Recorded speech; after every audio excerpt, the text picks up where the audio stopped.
Hey everybody, so it is time once again to look at the hottest and coldest teams in the NHL as we do every week.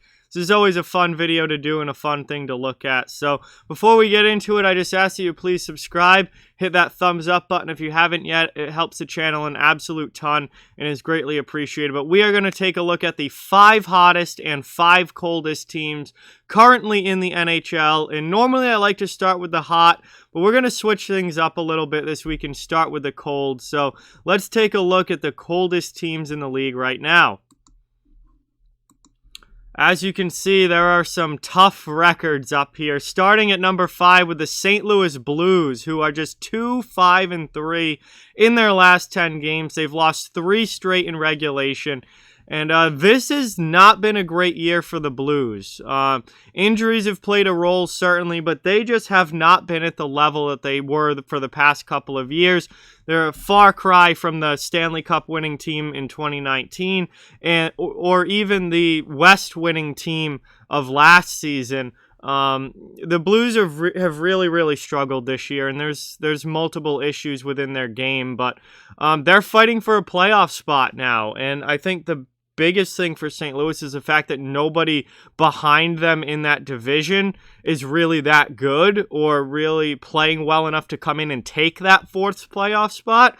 But St. Louis isn't exactly earning it right now either. I mean, with only 2 wins in your last 10, that is tough. They have done a decent job of getting the loser points and losing some of these games in overtime and shootouts. Obviously, they've gotten 3 of those in their past 10 games, so they have been able to pick up some points a little bit along the way, but it's not been great for the St. Louis Blues. At number 4, we have the Philadelphia Flyers, 3-6-1 in their last 10, a 2-game losing streak, and this is a team that is getting talked about a lot because they are falling off a cliff. And they are in big trouble. This is a team that has dropped out of a playoff position. They're in a very tough East Division. They've actually been passed by the Rangers for 5th place. And their playoff hopes are dwindling. I think there are a lot of people now, myself included, that don't think the Philadelphia Flyers are going to make the playoffs this year. Their defense has been a disaster. Their goaltending hasn't been good enough. It seems like some of these guys have just mailed it in and given up on this season. I know that there's a lot of calls for major changes to be made with the Flyers.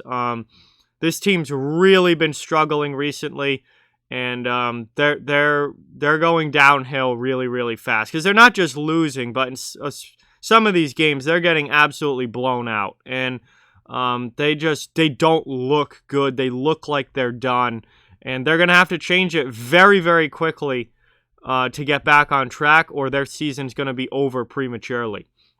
At number 3, we have the Detroit Red Wings. They are also 3-6-1 in their last 10.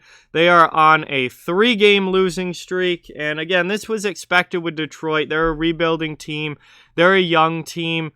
They're going to go through stretches where they don't play all that well or where they don't pick up a lot of wins.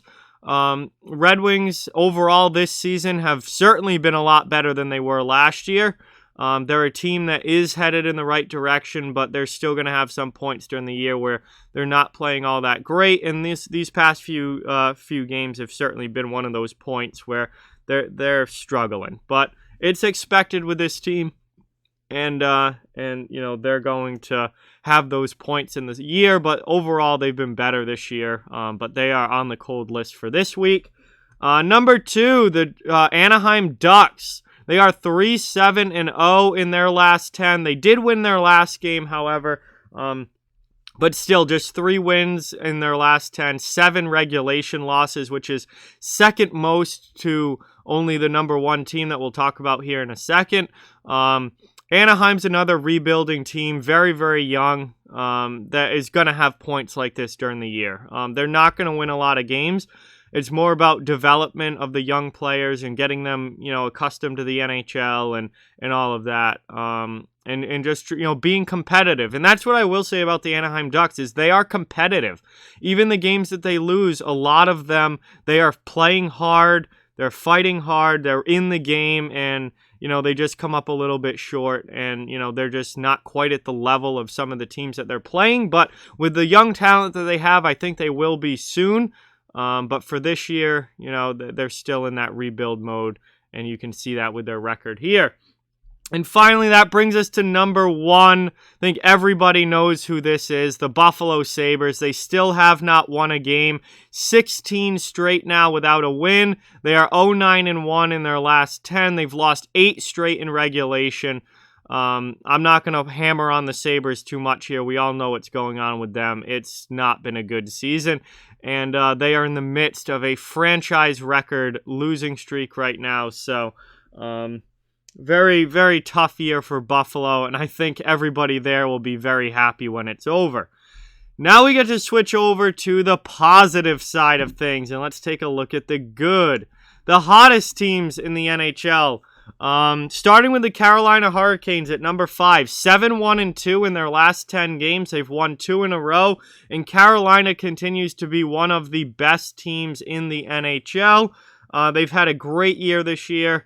And they're just rolling along here with only 1 regulation loss in the last 10 games. 7 of those games have been wins.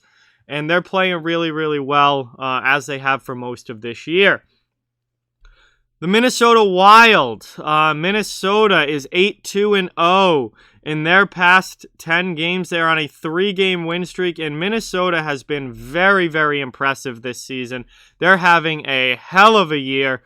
Much, much better than I expected, and I think many people expected. And they're just getting a lot of great play from a lot of different players, and they play as a unit. I think Minnesota's success has come from them playing as a team and being just such a tight-knit, it seems, group. And while they don't really have Kaprizov's having a great year. Some other guys are having awesome seasons. Their goaltending's been fantastic.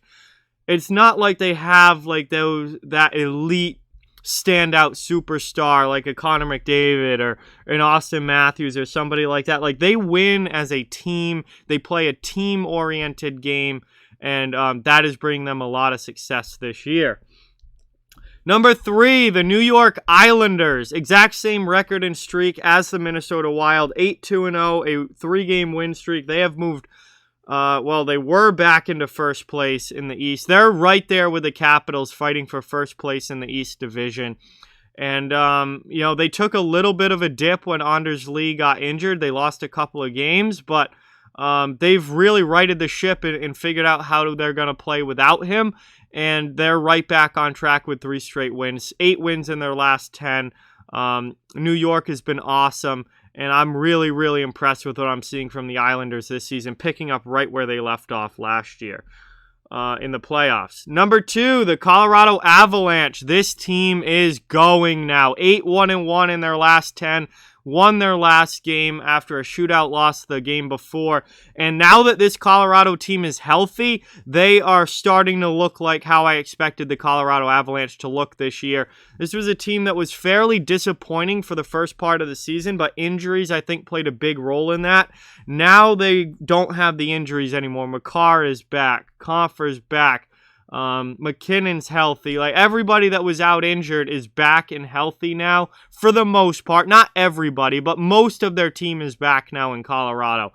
And now that they're healthy, they look like the juggernaut team that I expected them to be this year. So, they are just absolutely ripping it right now, and they are going to be a problem for the rest of the West Division and maybe even beyond the West Division when we get to the playoffs. And that brings us now to number 1. It's the Washington Capitals, who are 9-1-0 in their last 10 games. They've won 2 straight, and Washington is absolutely rolling right now. Again, right at the top of the East Division. 9 wins in their last 10, which is absolutely unreal. I mean, anytime you can do that as a team, you are playing really, really good hockey. And the Capitals just keep on doing what they need to do to win. And they've been an impressive team, a fun team to watch. They can win a lot of different ways. They've got great scoring. They're physical. They can play solid defensively. They're getting good goaltending from their young goalies. Capitals have just been really, really impressive this year. And they are the only team with 9 wins in their last 10 games, which puts them at number 1 on this hottest teams list. So There you have it, ladies and gentlemen, the hottest and coldest teams currently in the NHL. Like, comment, share, subscribe, follow on social media. All those links are down in the description. If you'd like to further support the channel, the links to our Patreon, merchandise store, donation link, and channel membership link are down in the description as well. Keep spreading the word about this channel. Let's keep this thing growing. Thank you so much for watching. Hope you enjoyed, and I'll talk to you guys soon.